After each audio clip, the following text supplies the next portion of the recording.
Should I use PowerPoint in my presentation? That's a question I get all the time. Quite often the follow-up to that is, I don't like it, everyone I know hates it, so I probably shouldn't use it, right? Or I don't need PowerPoint, therefore I shouldn't use it, right? A lot of assumptions and all of those things. Let me unpack it.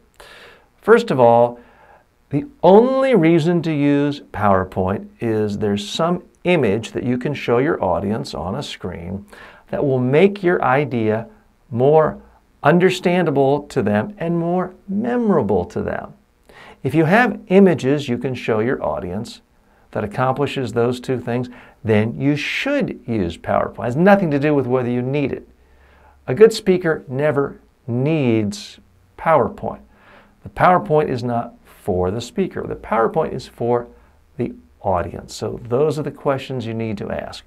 Do I have images that will make my presentation come alive, my ideas more understandable, interesting, and memorable to the audience? If I do, use it. If not, don't use PowerPoint. It is that simple.